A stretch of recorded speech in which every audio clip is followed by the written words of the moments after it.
तो देखो बच्चों, आज हम व्रत पढ़ने जा रहे हैं। ये आपके 9th और 10th दोनों क्लासेस में था चैप्टर, ठीक है। तो कुछ चीज़ें 9th में पढ़ाई गई थी, कुछ चीज़ें 10th में पढ़ाई गई थी। वो सारी हमको रिवाइज करनी है, किससे क्या क्या होता है इस चैप्टर में और किस किस तरीके के क्वेश्चन बन सकते हैं, ठीक है। काफ़ी अच्छे क्वेश्चन बनते हैं इससे।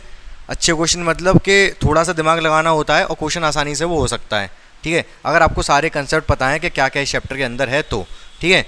तो सबसे पहले व्रत आप जानते हो, व्रत क्या होता है। ये व्रत है, ये इसका सेंटर हो गया, सेंटर मतलब केंद्र हो गया, ठीक है ना। सबसे पहले बात करेंगे, एक टर्म यूज होता है कॉन्सेंट्रिक सर्कल। एक ही केंद्र के अगर दो व्रत हैं तो इनको बोलते हैं सकेंद्रीय व्रत। क्या बोलते हैं? सकेंद्रीय व्रत, ठीक है। अगर एक ही सेंटर है तो इसको बोला जाएगा सकेंद्रीय व्रत। अब इसके बाद कुछ चीज़ें और जानने वाली क्या हैं व्रत के बारे में, ध्यान से सुनते जाओगे आप। इसके बाद सबसे पहले हम बात करते हैं कुछ इससे रिलेटेड जो टर्म होते हैं व्रत से रिलेटेड। ये अगर कोई रेखा इस तरीके से टच करके जा रही है तो इसको बोला जाता है स्पर्श रेखा। क्या बोला जाता है? ये बात आपको पता होगी, बताने की आवश्यकता वैसे नहीं थी। स्पर्श रेखा के बाद अगर कोई रेखा इसको कट करती हुई जा रही है तो इसको क्या बोले जाते हैं, क्या बोलते हैं? क्या? प्रतिच्छेदी रेखा, सीकेंड बोलते हैं। सीकेंड छेदक रेखा है, प्रतिच्छेदी रेखा कुछ भी कह सकते हो। क्या बोलते हैं? छेदक रेखा, ठीक है। अब इसके बाद बात करते हैं हम, ये एक व्रत है, ठीक है। अगर दोनों बिंदु इसी व्रत पर ही हो तो इसको क्या बोला जाता है? इसको जीवा बोला जाता है। ये बात आपको पता होगी, ठीक है। जीवा के बाद और क्या होता है? त्रिज्या आप जानते हो, ये त्रिज्या हो गई आर। आर से डिनोट करते हैं इसको। जब ये पूरा हो जाता है तो इसको क्या बोलते हैं? व्यास। यहाँ से लेके यहाँ तक व्यास। क्या ये व्यास एक जीवा है? व्यास को जीवा कह सकते हैं। जीवा मतलब दो बिंदुओं को, व्रत के किन्हीं दो बिंदुओं को मिला दे तो जीवा बन जाती है। और ये यहाँ से यहाँ तक ये व्यास है। क्या व्यास को जीवा कहा जा सकता है? व्यास को जीवा कहा जा सकता है। एक्चुअली व्यास की डेफिनेशन ही होती है, परिभाषा ये होती है, सबसे व्रत की सबसे बड़ी जीवा को क्या कहते हैं? व्यास कहते हैं। ये जीवा छोटी है, सबसे बड़ी जीवा ये व्यास ही हो सकती है, इससे बड़ा जीवा नहीं हो सकती व्यास से बड़ी। क्या आप बात को समझ पाए? क्लियर है इतनी बात? चलो अब एक टॉपिक बच्चों सबसे पहले हम करते हैं कि दो व्रत अगर हैं तो वो कैसे कैसे आपस में टच कर सकते हैं और उनकी कितनी कॉमन मतलब उभयनिष्ठ स्पर्श रेखाएं बनाई जा सकती हैं, ठीक है। तो अगर ये दो व्रत हैं तो इनकी कितनी स्पर्श रेखाएं खींच सकती हैं, कितनी स्पर्श रेखा खींची जा सकती है इन दोनों व्रत की? उभयनिष्ठ, उभयनिष्ठ में दोनों पे होनी चाहिए वो स्पर्श रेखा।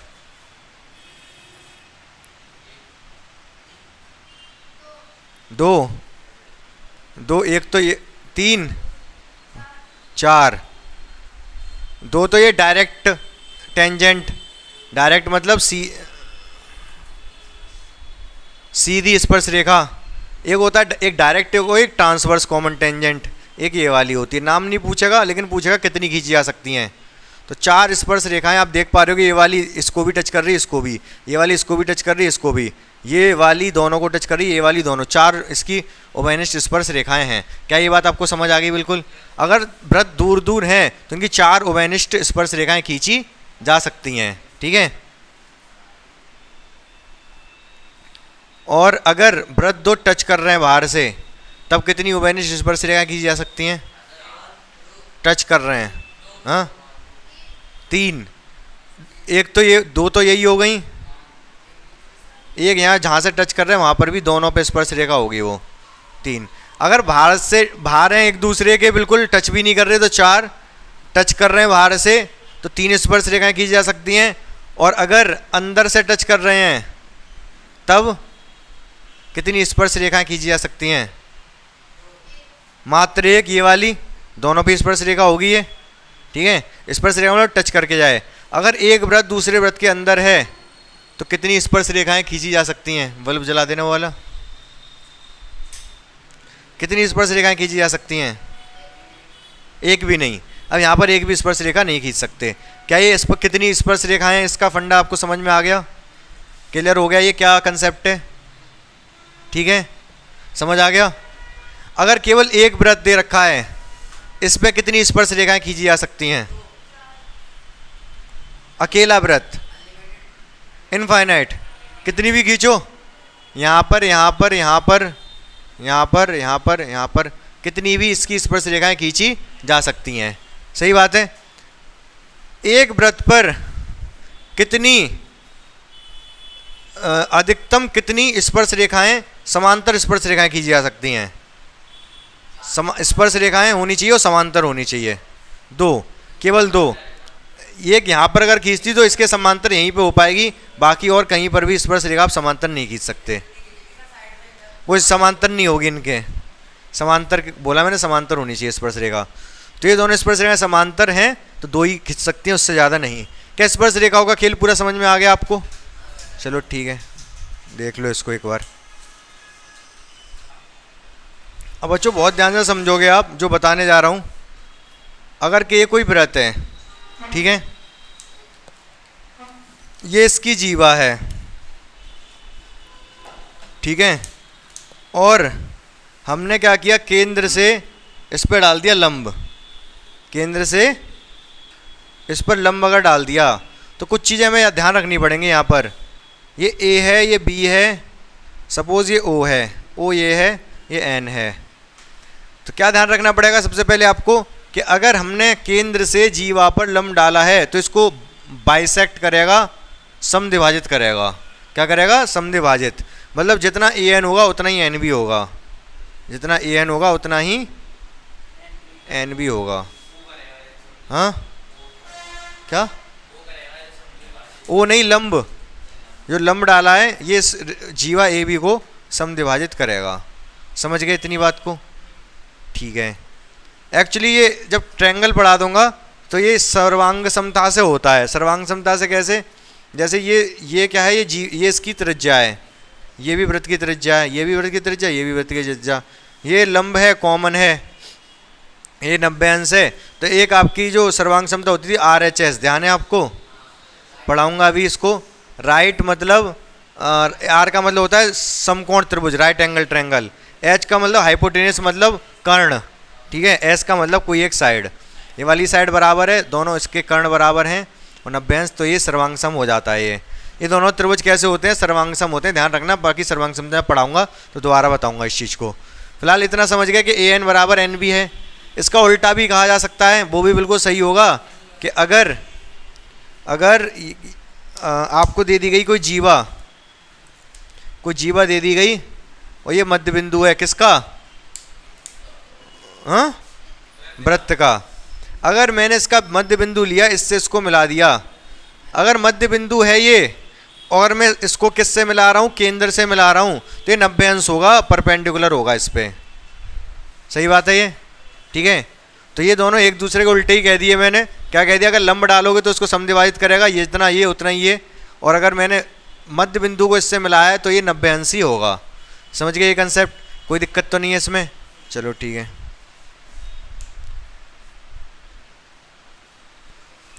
यहाँ पर आप एक चीज़ और समझ लो, कैसे अगर ये कोई वृत्त है, ठीक है, ये कोई वृत्त है और ये कोई इसकी स्पर्श रेखा है, तो ये स्पर्श बिंदु बोलेंगे, इसको क्या बोलेंगे? स्पर्श बिंदु, ठीक है, ये वाला जो है। अगर मैं इस स्पर्श बिंदु को केंद्र से मिला दूं, स्पर्श बिंदु को, पूरी स्पर्श रेखा है, ये वाला बिंदु स्पर्श बिंदु है, ठीक है। अगर मैं केंद्र से इस स्पर्श बिंदु को मिला दूं तो ये जो त्रिज्या, ये त्रिज्या ही तो है, त्रिज्या मानी जाएगी आर, ये त्रिज्या इस स्पर्श रेखा के साथ लंब होगी, 90 अंश के कोण बनाएगी। बात समझ में आई? मतलब स्पर्श रेखा हमेशा 90 अंश का कोण बनाती है त्रिज्या के साथ। कहीं पर भी स्पर्श रेखा आपने खींच दी, मान लो कहीं भी ये त्रिज्या है, यहाँ इसी पर आपने एक स्पर्श रेखा खींच दी है, तो ये 90 अंश होगा, फिक्स है ये, ठीक है। ये थ्योरम से बता रहा हूँ सारी में, ठीक है ना। इससे पहले जो बताई वो जीवा की बताई। अगर स्पर्श रेखा है और उसको मध्य बिंदु से मिलाएं, कोई और बिंदु नहीं, मध्य बिंदु, केवल मध्य बिंदु से अगर इसको मिला रहे हैं, मतलब ये त्रिज्या अगर है तो ये क्या होगा 90 अंश होगा। इससे पहले ये बताया कि अगर ये जीवा है मध्य बिंदु से इस पर लंब डालें तो इसको समद्विभाजित करेगा। दोनों में कन्फ्यूजन नहीं पालनी, दोनों अलग अलग चीज़ें। हाँ, अब बच्चों जो मैं नेक्स्ट चीज़ बताने जा रहा हूँ बहुत ध्यान से सुनोगे आप। इससे 2-3 आपको कंसेप्ट ध्यान रखने पड़ेंगे। ये एक वृत्त है, ये कोई बाह्य बिंदु है, ठीक है। यहाँ से मैंने इस पर 2 स्पर्श रेखाएं खींच दी, 2 स्पर्श रेखाएं खींच दी, सही है। जब मैंने ये 2 स्पर्श रेखाएं खींची, ये केंद्र है मान लो। अगर मैं इससे इसको मिला दूँ, इससे इसको मिला दूँ, क्या ये 90 अंश का कोण होगा? भाई केंद्र से मिला है, त्रिज्या है ये वाली, और स्पर्श रेखा 90 अंश होगा, ये भी 90 अंश होगा। सही बात है या नहीं? अगर मैं एक बीच में लाइन ले लूँ, अगर मैं एक बीच में लाइन ले लूँ तो ये 2 त्रिभुज बनते हुए दिखाई दे रहे होंगे आपको, O P A B, P A O P B O. ये दोनों त्रिभुज सर्वांगसम हैं। दोनों त्रिभुज कैसे हैं? सर्वांगसम। सर्वांगसम मतलब बिल्कुल एक जैसे हैं। पढ़ेंगे सर्वांगसमता क्या होती है। सर्वांगसमता का मतलब बिल्कुल एक जैसे, इनमें कोई भी अंतर नहीं है। इनमें कोई भी अंतर नहीं है तो क्या मैं ये कह सकता हूँ पी ए और पी बी के पी बराबर हैं? होते हैं। क्या होते हैं? मतलब ये है कि अगर बाह्य बिंदु से मैं 2 स्पर्श रेखा खींच रहा हूँ किसी वृत्त पे, तो उनकी लंबाई हमेशा बराबर होगी। एक बाह्य बिंदु से 2 स्पर्श रेखाएं खींची जा सकती हैं और दोनों की लंबाई हमेशा कैसी रहती है? बराबर। ध्यान रखना है आपको ये बात, ठीक है। तो ये वाली चीज़ इसके बराबर होगी। इतनी बात आपको समझ में आ गई। अगर ये दोनों त्रिभुज सर्वांगसम है, मैंने जैसा कि अभी बताया, तो ये वाला कोण इस वाले कोण के बराबर भी होगा। ये दोनों कोण भी बराबर होते हैं। ये अल्फा होगा तो ये भी अल्फा होगा, सही है। और ये वाला कोण इसके बराबर भी होगा। ये वाला कोण अगर ये बीटा होगा तो ये भी बीटा होगा। हाँ, दोनों त्रिभुज सर्वांगसम है, सेम मतलब बिल्कुल सर्वांगसम, बिल्कुल सेम बिल्कुल बराबर। ये बात समझ में आ रही है आपको? क्लियर है बिल्कुल 100%?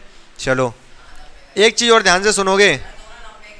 नहीं, आपको एक कोण दिखाई दे रहा है, कोण ए पी बी दिखाई दे रहा है। आपको एक कोण दिखाई दे रहा है ए ओ बी। ध्यान से देखो, ए ओ बी दिख रहा है। ये जो बीटा 2 बीटा हो जाएगा एक्चुअली।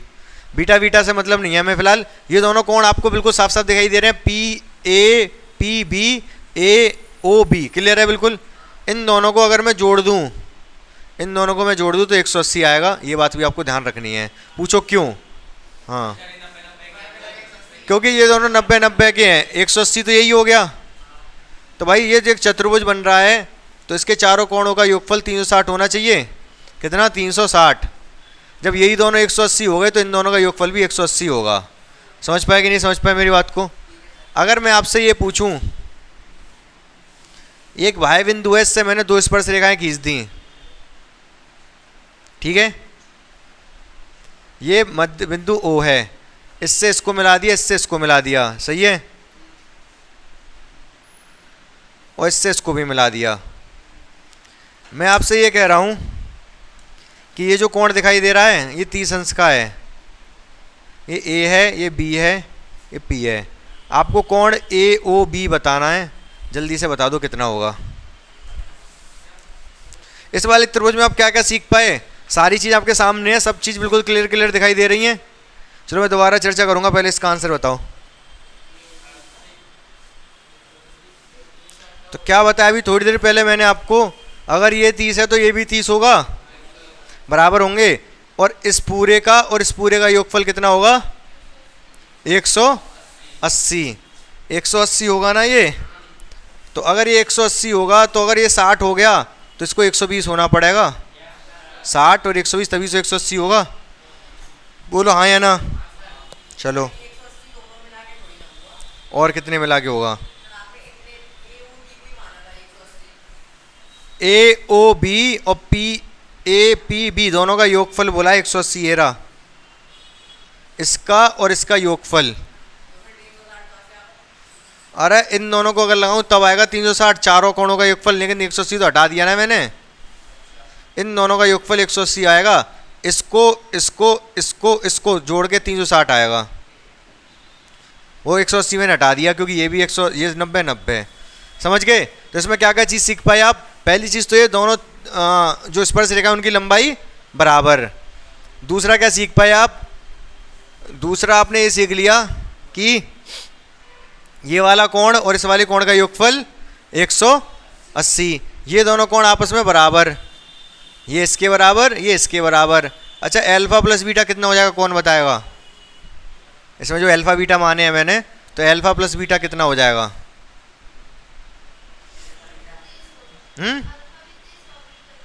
अरे मतलब इस क्वेश्चन के अकॉर्डिंग नहीं, अल्फा प्लस बीटा पूछ रहा हूँ मैं। और 30 नहीं होगा वैसे। अल्फा प्लस बीटा कितना होगा? 90 हो जाएगा।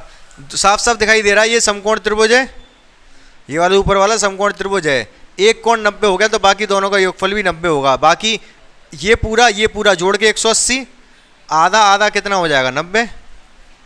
समझ गए कि नहीं समझ गए? तो इसमें जितने भी मैंने कंसेप्ट बताए अभी स्पर्श रेखा के, सारे समझ में आ गए आपको? क्लियर है? कोई दिक्कत तो नहीं है? क्या ये वाली भुजा इसके बराबर होगी? हाँ, ए ओ ओ बी के बराबर होगी क्या? क्यों क्यों बराबर होगी? क्या समझे वाजिद? ए ओ बी के बराबर होगा क्या? हाँ, क्यों? रीजन बताओ क्यों बराबर होंगे?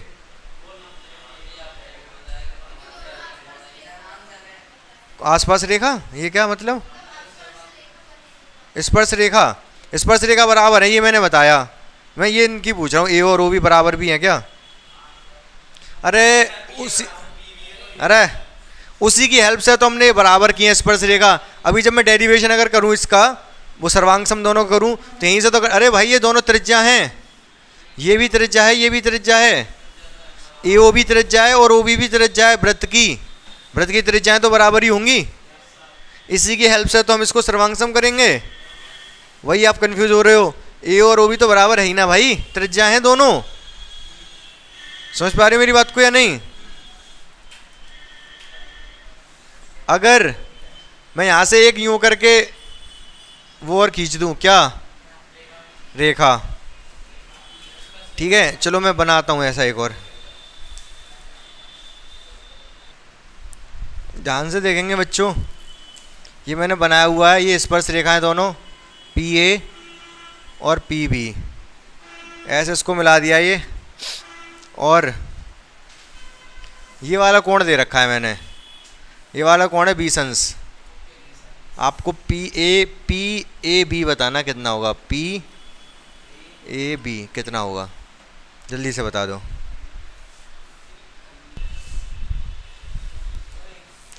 ये वाला 20 है, ये भी 20 होगा, क्योंकि ये भुजा इसके बराबर है, दोनों त्रिज्याएं हैं। तो आपको पता है समद्विबाहु त्रिभुज में ये अगर इसके बराबर है, ये अगर 20 है तो ये भी 20 ही होगा, ये 20 तो ये भी 20, सही है? ये 20 तो ये कितना होगा?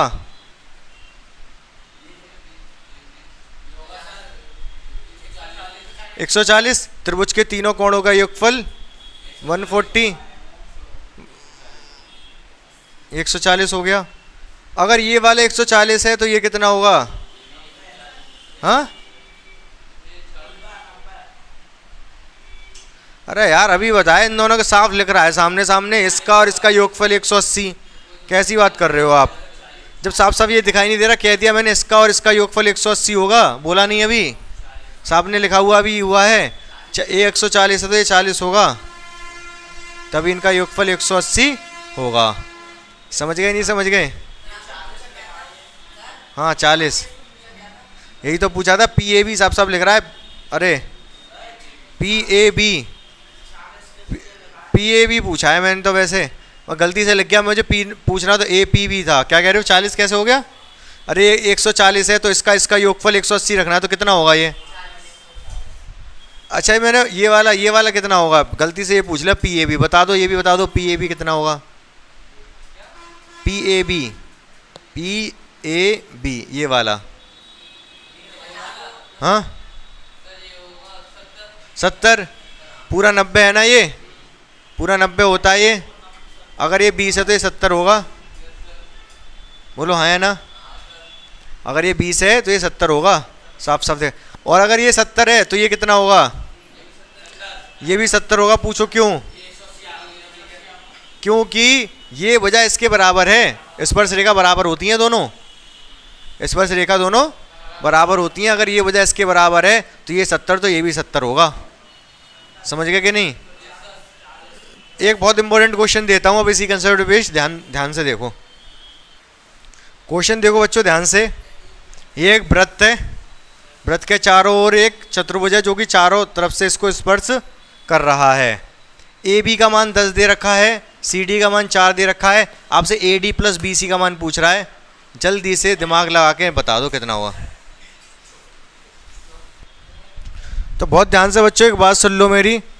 अगर ये वृत्त है, इसके चारों तरफ से 4 भुजाएं हैं जो कि वृत्त को स्पर्श कर रही हैं, एक चतुर्भुज का निर्माण कर रही हैं। तो एक थ्योरम होती है, ये क्या होती है कि जो आमने सामने वाली भुजाओं का योगफल, जैसे A B plus C D बराबर होता है इधर दोनों भुजाओं का योगफल A D plus B C.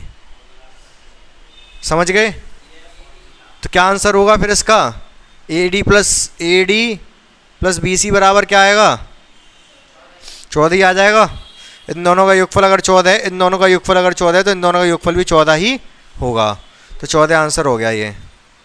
समझ पाए आप सवाल को? समझ पाए कि नहीं समझ पाए?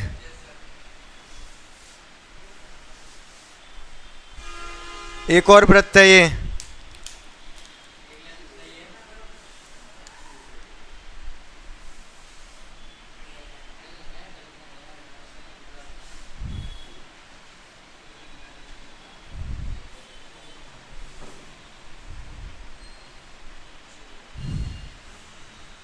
इसमें क्या दे रखा है? ये ए है, ये बी है, ये सी है, ये डी है। क्वेश्चन है ये। इसमें आपको दे रखा है ए बी की लंबाई दे रखी है 8, बी सी की लंबाई दे रखी है 7, सी डी की लंबाई दे रखी है 10, ए डी की लंबाई आपसे पूछ रहा है। ए डी की लंबाई फटाफट से बता दो इसमें कितनी होगी। सीधा सीधा सवाल दिया बच्चों, तब भी आपको दिक्कत हो रही है करने में। ए बी दे रखा मैंने 8, ये दे रखा 7, ये दे रखा 10। इन दोनों का योगफल 18 है तो इनका भी योगफल 18 ही रखना पड़ेगा। यही तो थ्योरम है ये। इन दोनों का योगफल 18 बैठ रहा है तो इन दोनों को 18 बैठाने के लिए इसको 11 रखना पड़ेगा। समझ गए? तो ए डी कितना आ गया? 11। समझ गए? अब ये हो कैसे रहा है? ये थ्योरम कहाँ से बनी? बहुत ध्यान से समझोगे आप। आपको ये इसको नाम दे दे रहा हूँ मैं, पी क्यू आर एस। बहुत ध्यान से मेरी बात सुनते रहना, फटाफट देख लो पहले इधर। पी क्यू आर एस मैंने नाम दे दिए ये कॉन्टैक्ट पॉइंट को। कॉन्टैक्ट पॉइंट मतलब स्पर्श बिंदु को। तो एक बात हमको पता है, जितना ये है उतना ही ये होगा। स्पर्श रेखाएं हैं दोनों, बी से स्पर्श जितना ये उतना ही ये होगा, जितना ये है उतना ही ये होगा, जितना ये है उतना ही ये होगा, और जितना ये है उतना ही ये होगा। समझ पा रहे हो मेरी बात को? ठीक है। आप देख पा रहे होगे ए बी मतलब एक लाइन 4 लाइन, ठीक है, और सी डी मतलब 2 लाइन 3 लाइन, 1 2 3 4। अगर इन पे भी देखोगे तो 1 2 3 4। क्या आप समझ पाए क्या कहना चाह रहा हूं मैं? फॉर एग्जाम्पल के लिए समझो, अगर मैं ये कह रहा हूं अगर ये 7 है तो ये भी 7 होगा,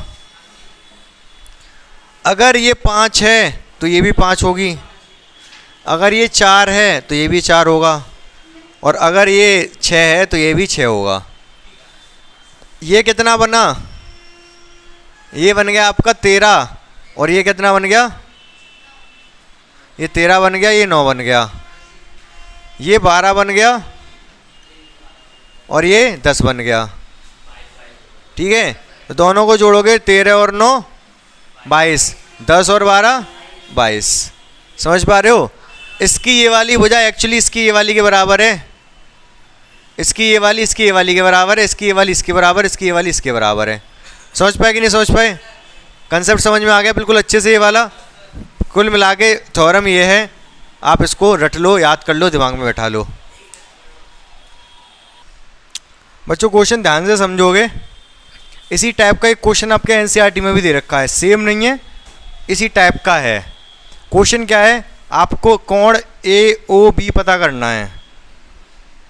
एनसीईआरटी में क्या है क्वेश्चन वो भी मैं बताऊंगा अभी, लेकिन फिलहाल ये वाला करो आप। ए ओ बी पता करना है, ये वाला 40 दे रखा है, तो कैसे किया जा सकता है, क्या लग रहा है आपको, क्या होना चाहिए आंसर? तुक्का भी मानना हो तो क्या मारोगे? ऑप्शन नहीं दे रहा, कुछ देख लो आप, पहले सोचो कैसे कर सकते हैं। कौन ये वाला पूछा है मैंने, ए ओ बी पूछा है, ठीक है। ऑप्शन चलो दे दे रहा हूँ, 40, 50, 60, 70, 80, 5 ऑप्शन है।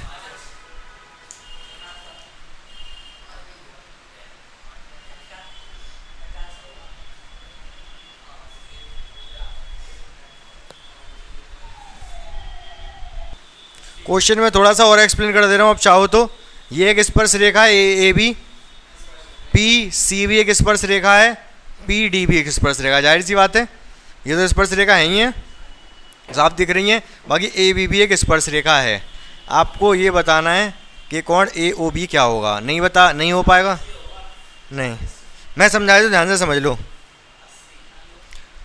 सबसे पहले तो आप मुझे ये बता दो, अगर ये 40 दे रखा है, सी ओ डी कितना होगा? अरे दिमाग खराब है, 180 कितना होगा प्रिया सी ओ डी? हाँ 140। अरे यार कितनी बार बात बताना पड़ेगा, ये और इसका और इस पूरे का योगफल 180। बार बार वही चीज़ बोल रहा हूँ मैं, तब भी नहीं बता पा रहे हो। ये 40 तो 140 होगा, ये वाला, ये पूरा कितना होगा? 140। अब क्या होगा, अब हमसे तो लेकिन केवल यही पूछा है, तो बहुत ध्यान से समझना पड़ेगा आपको। एक्चुअली इसमें चक्कर क्या है, अगर मैं यहाँ से इसको मिला दूँ, ये स्पर्श बिंदु है ना, कांटेक्ट पॉइंट है ये, अगर मैंने यहाँ से इसको मिला दिया तो आपको बहुत ध्यान से आपको देखना पड़ेगा। मैंने आपको ये बात बताई थी कि ये अगर ये त्रिभुज बन रखा, ऐसे 2 स्पर्श रेखाएं हैं, इसको मैं अगर इससे मिला रहा हूँ, इससे ऊपर नीचे वाले त्रिभुज बिल्कुल एक जैसे होते हैं, सारे कोण बराबर होते हैं। ये वाला कोण इसके बराबर, ये वाला इसके बराबर, ये दोनों तो 90-90, सही है। आप देख पा रहे अगर हो तो ये दिखाई दे रहे हैं दोनों त्रिभुज, बाह्य बिंदु है एक, 2 स्पर्श रेखाएं हैं, ये 2 स्पर्श रेखा, वाय बिंदु, ये बीच वाली रेखा, ये वाली रेखा ये रही, 2 स्पर्श रेखाएं ये रही, त्रिज्याएं ये रही, तो ये दोनों त्रिभुज एक जैसे होंगे।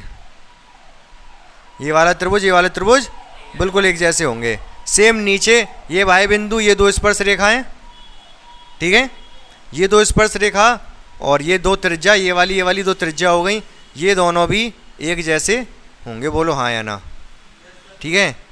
अगर ये दोनों एक जैसे हैं तो अगर ये x है तो ये भी x होगा, अगर ये वाला y है तो ये वाली भी y होगा।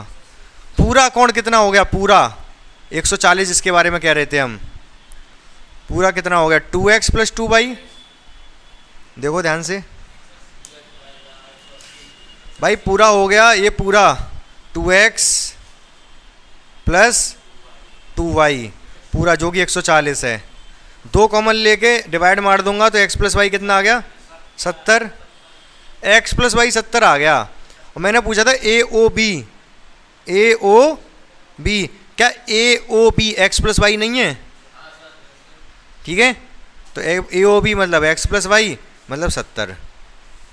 क्या समझ पाए आप सवाल को? ये 40 था, 140 हुआ, 140 का आधा 70 आंसर आ गया। समझ पाए कि नहीं समझ पाए आप इसको? क्लियर है कि नहीं क्लियर है ये? चलो अच्छी बात है, देख लो।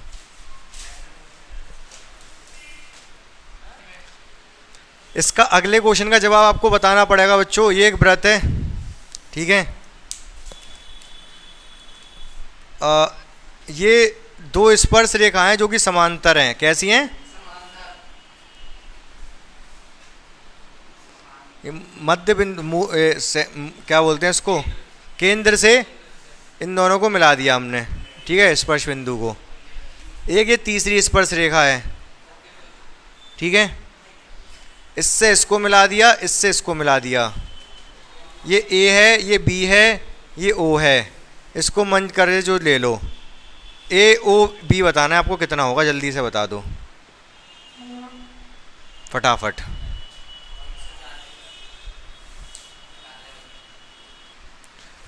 तो देखो मैंने क्या बताया अभी थोड़ी देर पहले बताया, ये वाला जो कोण ए ओ बी है ना, ये पूरे का आधा है, पूरे का। तो कितना होगा फिर, पूरा कितना है 180, 90 हो गया। ये पूरा तो 180 है ना, इस बार सीधी रेखा है बिल्कुल। रेखाएं कैसी हैं, समांतर, तो ये व्यास हो गया फिर। तो ये पूरा 180, ये 90 है। कैसे बताया था आधा, मैंने इसको इससे मिला दिया था। मैंने कहा कि ये x है तो ये भी x होगा, ये y है तो ये भी y होगा। तो पूरा कितना है, पूरा एक्चुअली है 2x प्लस 2y। पूरा कितना है 2x प्लस 2y, और जबकि अंदर वाला कितना है x प्लस y। तो अंदर वाला पूरे का आधा है, पूरा जबकि 180 है तो अंदर वाला 90 होगा। समझ आ गया? चलो तो बच्चों यहाँ तक के कंसेप्ट तो हमने लिए सीख। अब कुछ कंसेप्ट और हैं जिनको भी हम बहुत ध्यान से समझेंगे, ठीक है। तो उससे पहले मैं आपको बता देता हूँ क्या, वैसे तो आगे जब क्षेत्रफल वाले क्वेश्चन आएंगे तब जरूरत पड़ेगी इसकी, लेकिन हल्का फुल्का अभी बता दे रहा हूँ, जल्दी ध्यान से समझेंगे। ये अगर मैंने एक यूँ लिया, दो त्रिज्याएं ले ली, तो ये बनना है त्रिज्यखंड। क्या बोलते हैं इसको, त्रिज्य खंड, ठीक है। ये छोटा त्रिज्यखंड है और ये वाला पोर्शन बड़ा त्रिज्यखंड है। दीर्घ, ये वाला दीर्घ त्रिज्यखंड है और ये वाला लघु है। समझ रहे हो बात को? त्रिज्यखंड के अलावा एक होता है वृत्तखंड, इसको बोलते हैं वृत्तखंड। ये वृत्तखंड है, ये छोटा है, लघु है, ये लघु है, ये वाला दीर्घ है। समझ गए? हाँ, बहुत ज़्यादा इसका रोल नहीं है फिलहाल, अभी आगे जाके समझेंगे हम। फिलहाल तो एक आपकी थ्योरम है, उसको आपको ध्यान से समझना पड़ेगा। तो क्या थ्योरम है? थ्योरम ये कहती है कि अगर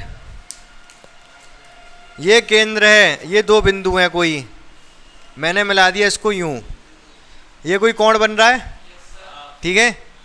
ये वाला जो कोण, अब इन्हीं दोनों बिंदु से परिधि पे एक कोण बना दिया। ये इन्हीं दोनों बिंदुओं से केंद्र पे कोण था, इन्हीं दोनों बिंदुओं से परिधि पे कोण है। तो परिधि वाला इसका आधा होता है, ये अगर थीटा है तो ये 2 थीटा होगा। केंद्र पे बना कोण परिधि पे बने कोण का दोगुना होता है। बिंदु सेम होने चाहिए, समझ गए? ठीक है। इसी के जैसा एक और बन जाता है, बिल्कुल इसी से रिलेटेड है वो, मतलब यही मान लो आप। क्या होता है वो कि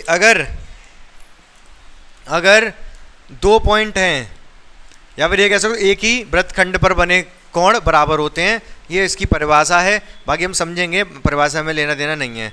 मतलब ये दो बिंदु हैं तो ये एक कोण बन रहा है, एक कोण ये बन रहा है, इन्हीं दोनों बिंदु से एक कोण ये बन रहा है, चाहे जितने बना लो, एक ये बन रहा है, ये सब बराबर हैं। ये भी थीटा होगा, ये भी थीटा होगा, ये भी थीटा, ये भी थीटा। थीटा मतलब सब बराबर हैं। क्यों? क्योंकि एक ही बिंदु से बने हैं। समझ रहे हो ना? एक्चुअली केंद्र पे जो कोण बनाएगा, अगर मान लो यहाँ केंद्र है, यही दोनों बिंदु केंद्र पे जो कोण बनाएंगे वो आपका होगा 2 थीटा। अगर केंद्र पे 2 थीटा है तो परिधि पर थीटा बनेगा, चाहे कहीं पर भी हो परिधि पे। ये परिधि पे एक बिंदु था, अब ये बिंदु कहीं भी हो सकता है। अगर बिंदु ये यहाँ होता तो ये भी थीटा बनेगा। हाँ, नहीं, बीच वाला दोगुना होगा। बीच वाला केंद्र पे दोगुना बनता है परिधि का। तो ये नहीं, ये नहीं। समझ गए कंसेप्ट? समझ गए? ये वाला केंद्र पे बना कोण परिधि पे बने कोण का दोगुना होता है। अपने ध्यान में, दिमाग में बैठा लो इस बात को। बैठ गई? चलो, अगर मैं ये कहूँ, ये क्या है, क्या ये वाला कोण कितना होगा? 180। ये वाला कोण कितना होगा? 90। अभी यही तो बताया मैंने। यहाँ पर अगर 180 बन रहा है, केंद्र पे अगर 180 बना तो परिधि पर आधा, 180 का आधा। ये थ्योरम बन जाती है इंपॉर्टेंट। ये थ्योरम क्या कहती है? अर्धवृत्त पे बने कोण समकोण होते हैं। अर्धवृत्त पे अगर कोई आधा वृत्त है, अगर कोई आधा वृत्त है, चाहो तो पूरे ही बना लो, एक ये व्यास खींच दिया तो ऊपर का आधा नीचे का आधा, आधा वृत्त है कि नहीं है। इस आधे वृत्त पे कहीं पर भी कोण बना लो इस व्यास से, सब कैसे होंगे, समकोण होंगे। अर्धवृत्त पे जो कोण बनता है, मतलब व्यास के द्वारा जो कोण बनता है परिधि पे, वो 90 अंश का होता है। क्यों? क्योंकि ये 180 है, ये वाला 180 है, तो ये 90 होगा, ये भी 90, ये भी 90, ये भी 90। समझ गए कि नहीं समझ गए? क्लियर है बिल्कुल 100% ये वाली कहानी। चलो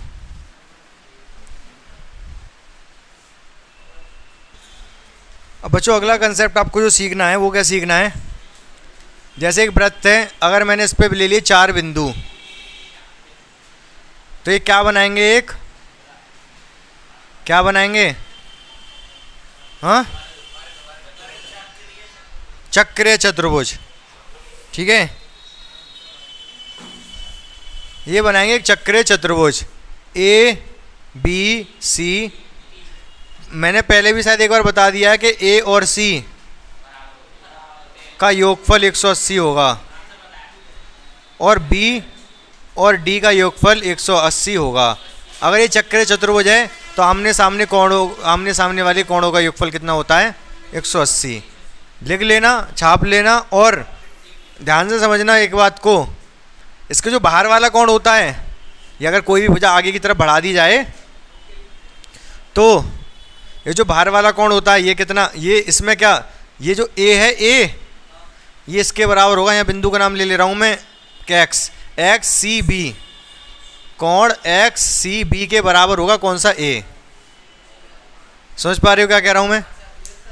मतलब कि अगर ये वाला कोण दे रखा है आपको 70, तो ये वाला भी 70 हो जाएगा, एक्चुअली ये 110 हो जाएगा, इन दोनों को योगफल 180। अब इसको दो तरीके से, ये वाला 70, ये थ्योरम आई कहाँ से, ये थ्योरम ऐसे ही आई, ये 70 तो 110, दोनों कोणों का योगफल 180, सही बात है, ठीक है। और अगर ये 110 तो ये 70, रैखिक कोण युग्म एक ही रेखा पे है ना, दोनों का योगफल 180 होगा, ये 110 तो ये 70, तो ये दोनों भी आपस में बराबर हो गए। समझ पाए नहीं समझ पाए? तो इसमें लिख लो ये वाली चीज़, इसमें ये और लिख लो, कोण ए बराबर है कोण एक्स सी बी के। तो ये चक्रीय चतुर्भुज से इतनी 3 चीज़ें हैं जो आपको पता होनी चाहिए चक्रीय चतुर्भुज में।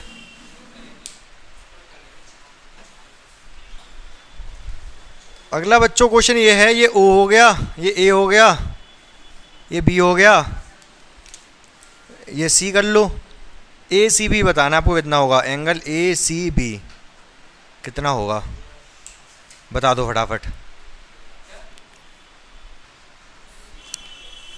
दो बच्चों 2 तरीके हैं सवालों करने के। सबसे पहले तो अगर ये 180 है कितना होगा ये,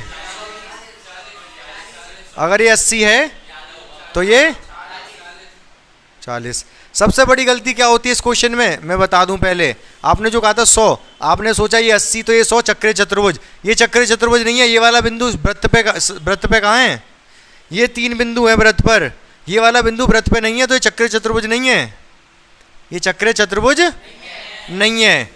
हमने इसको यूं मिलाया, ये 80 तो ये 40, सही बात है।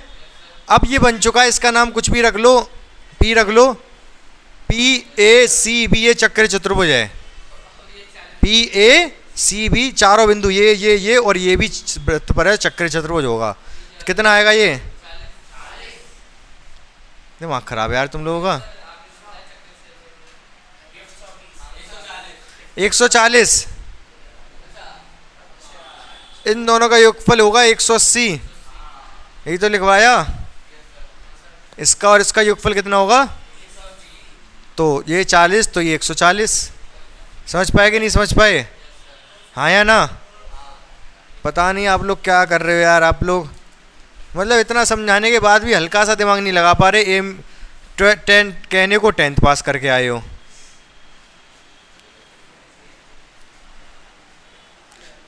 ये वाला दे रखा है 100, कितना दे रखा है, अगर ये 100 दे रखा है, ये वाला पूछ रहा है, ये तो सेम सवाल हो गया, बस ये टेढ़ा ही तो है, क्या फ़र्क पड़ रहा है उससे। लेकिन इसमें करवाऊंगा अलग तरीके से। एक तो यही है कि यूं करके बना के कर लो, बाकी अगर ये 100 है तो इधर वाला कितना होगा?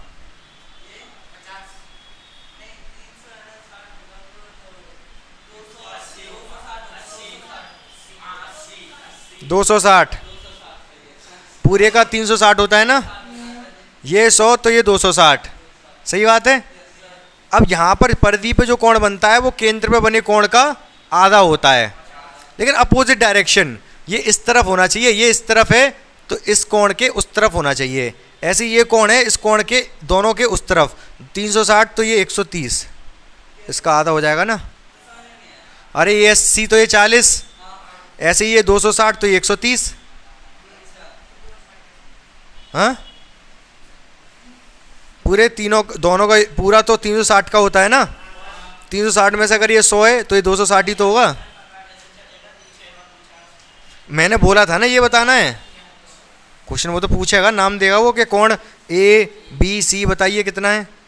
ये भी कोई बात है कि हमें कैसे पता चलेगा? समझ में आएगी बात, नहीं आई ये वाली?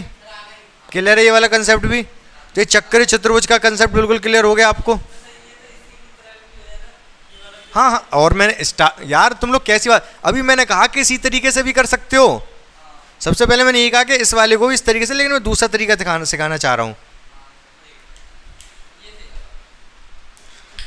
बच्चों देखो, छोटे छोटे 1-2 कंसेप्ट और रह गए, फटाफट उनको हम खत्म करते हैं, चैप्टर खत्म हो जाएगा, क्वेश्चन आंसर डिस्कस करने रह जाएंगे।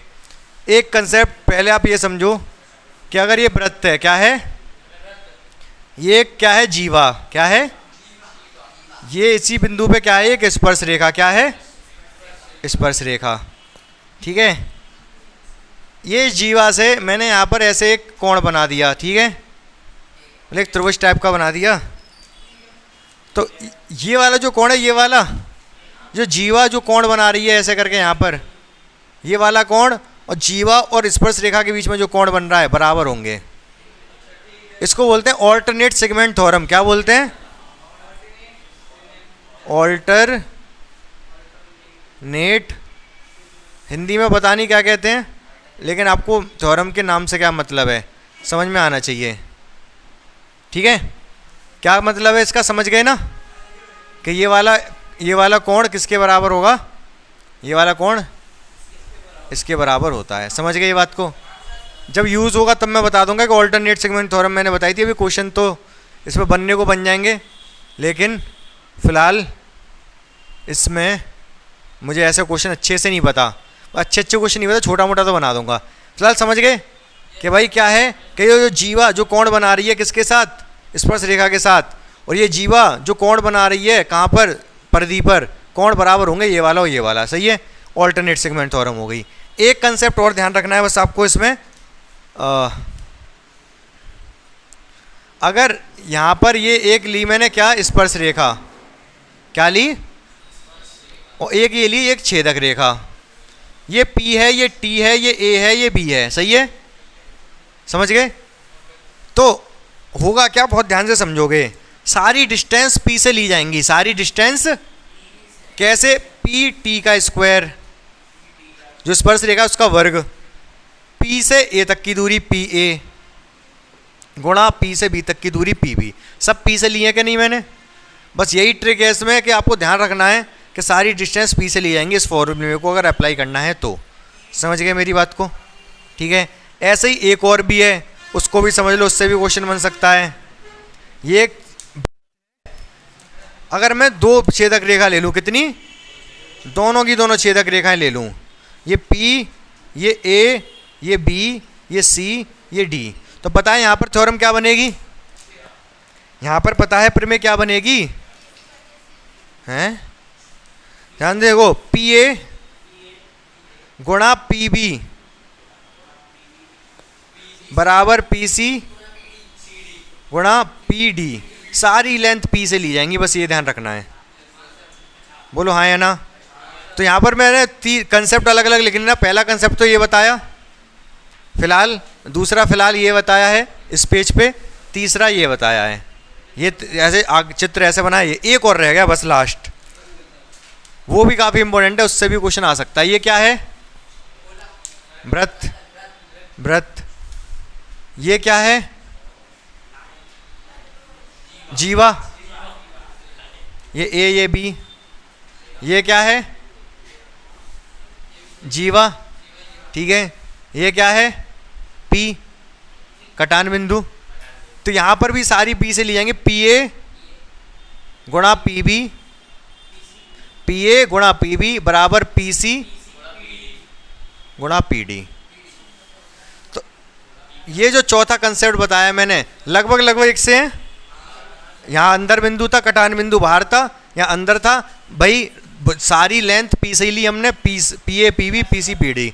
यहाँ पर स्पर्श रेखा थी दोनों में से एक, तो स्पर्श रेखा का वर्ग कर दिया और बाकी दोनों भुजाओं का गुणा कर दिया। ये तो खैर ऑल्टरनेट सेगमेंट थी, थोड़ी अलग थ्योरम थी। ठीक है, तो जहाँ तक मुझे उम्मीद है सारे कंसेप्ट आपके खत्म हो चुके हैं। समझ रहे हो मेरी बात को?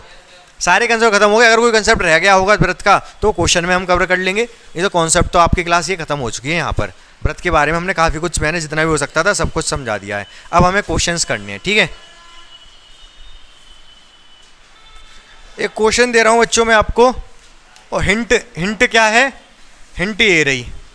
ठीक है, क्वेश्चन ध्यान से सुन लो क्या है।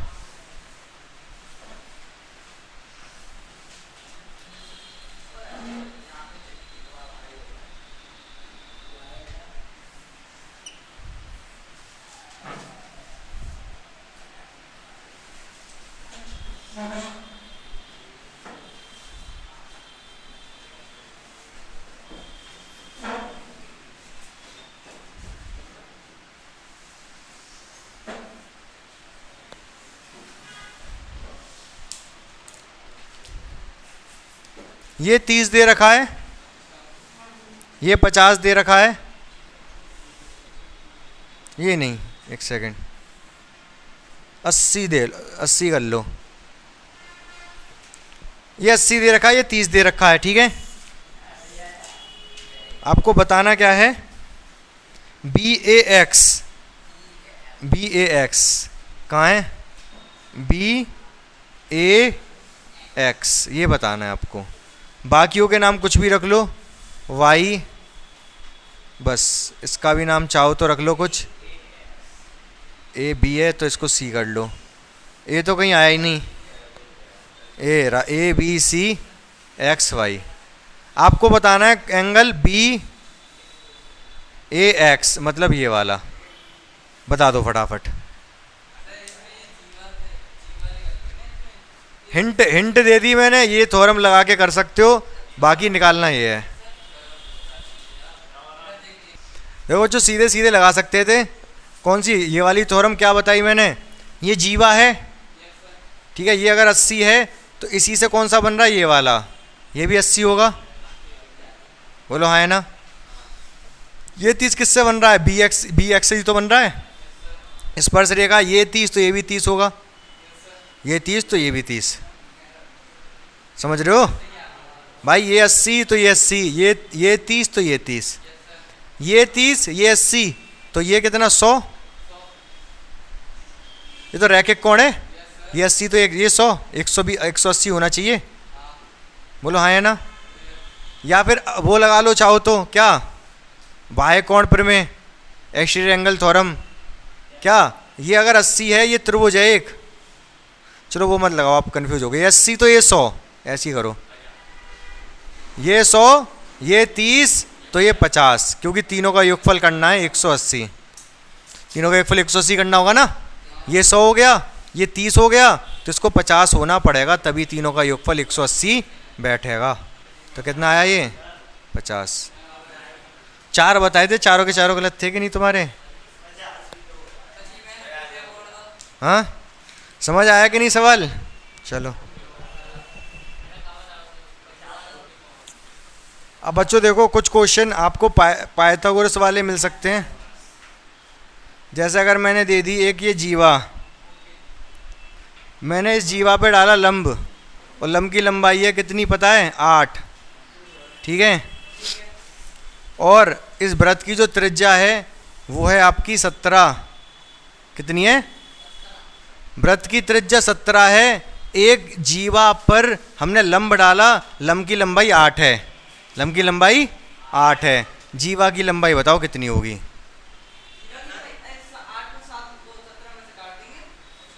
जल्दी बताओ फटाफट। गलत हो गया। तो बच्चों ध्यान से देखोगे, ये ऐसे क्वेश्चन मिलेंगे, काफ़ी मिलेंगे आपको। ये 17, इसकी त्रिज्या 17 दे रखी है, ये 8 दे रखा है, ये समकोण त्रिभुज बन रहा है कि नहीं।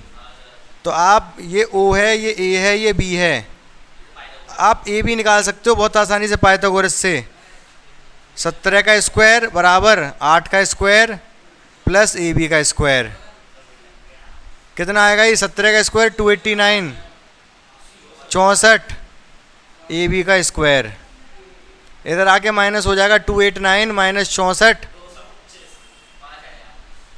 225। AB का स्क्वायर आया 225, AB बराबर 15। AB बराबर कितना आ गया? यही आंसर है? नहीं, ये तो आधी आई है जीवा, ये तो 15 आधी आई है, 15 इधर भी तो होगा ये, तो जीवा की लंबाई आ गई 30। समझ पाए कि नहीं समझ पाए आप? तो ध्यान से देख लो इस सवाल को। अगला सवाल बताना है बच्चों आपको। ये क्या है? एक वृत्त। ये क्या है? एक स्पर्श रेखा। इससे इसको दिया मिला, इससे इसको दिया मिला। यहाँ पर जो वृत्त की त्रिज्या है वो है 5, ठीक है। ये P है, ये A है, ये O है, ठीक है। और ये PO है, ये है आपकी 13। आपको PA बतानी है। PA मतलब स्पर्श रेखा की लंबाई बतानी है। बता दो फटाफट। R 5 है, PO 13 है। मुझे पता था एक गलती जो करोगे वो आप यही करोगे। आप क्या ले रहे होगे? इसको आधार ले रहे होगे, इसको लंब, इसको कर्ण। जबकि 90 डिग्री ये होता है, तो ये कर्ण है, ये कुछ भी मान लो, ये कर्ण है कुल मिला के। सबसे बड़ी वजह ये है। तो PO का स्क्वायर बराबर PA का स्क्वायर प्लस AO का स्क्वायर। समझ रहे हो भाई? सबसे बड़ी वजह कर्ण होती है। और कर्ण कौन है? PO। कर्ण कौन है? PO। तो PO का स्क्वायर मतलब 13, PA कितना है पता करना है, AO कितना है 5, कितना आया 169। PA का स्क्वायर ये 25, इधर आके माइनस हो जाएगा 169 माइनस 25, PA का स्क्वायर कितना आएगा ये 144 PA। तो PA बराबर कितना आ गया 12। समझ गए? तो जब यहाँ पर ये ऐसे होता है तो ये 90 होता है, ये कर्ण माना जाएगा, ये बात ध्यान रखना। बाकी उसमें गलती ये होती है कि बच्चे क्या करते हैं, जीवा वाले में जीवा की ये आधा निकाल के वही आंसर कर जाते हैं, जबकि जीवा पूरी होती है, 2 गुना करना पड़ता है। अगर आपने ये निकाल लिया पाइथागोरस से, ये पता है ये पता है, और आपने ये निकाला, तो इसका 2 गुना करो तब जीवा की लंबाई आएगी। यहाँ पे गलती ये होती है 2 गुना नहीं करते, यहाँ पर ये गलती होती है कि इसको कर्ण मान लेते हैं, इन दोनों को वो मान लेते हैं, ये छोटे। हाँ, आधार मानना है इसको, आधार लंब कुछ भी। हाँ, ये स्पर्श रेखा ये ऐसे होते हैं, ये है कर्ण, सबसे बड़ी वजह। समझ पाए कि नहीं समझ पाए? अगला सवाल बच्चों देखो, ऐसे कोण दे के पूछ सकता है वो। एक वृत्त है जिसकी त्रिज्या कितनी है 5, ठीक है। यहाँ से 2 स्पर्श रेखाएं जा रही हैं जो कि 60 अंश के कोण में मिल रही हैं। बताना क्या है आपको? आपको बताना है स्पर्श रेखा की लंबाई कितनी होगी। स्पर्श रेखा PA या PB दोनों ही बराबर होंगी, किसी की भी बता दो PA या PB की लंबाई कितनी होगी, कैसे निकालोगे?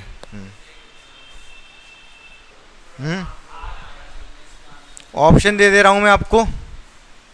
5√3, 5 divide by √3, 10√3, 10 divide by √3, 4 option है। हिंट दे दी मैंने ऑप्शन से, हिंट मिल गई ना ऑप्शन से आपको, बता दो। अभी भी नहीं समझ में आ रहा? हाँ, कैसे?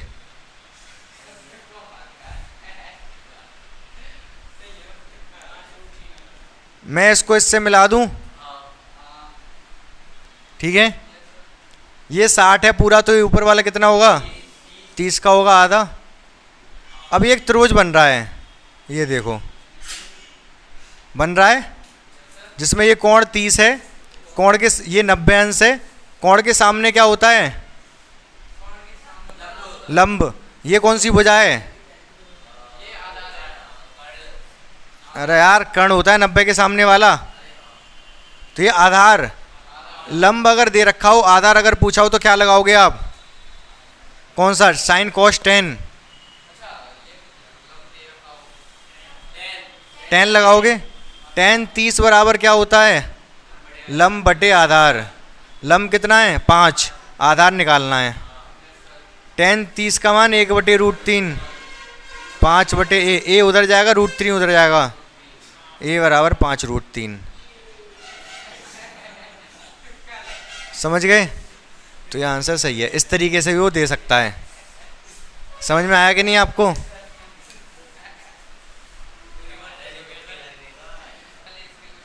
अगला सवाल देखो बच्चों,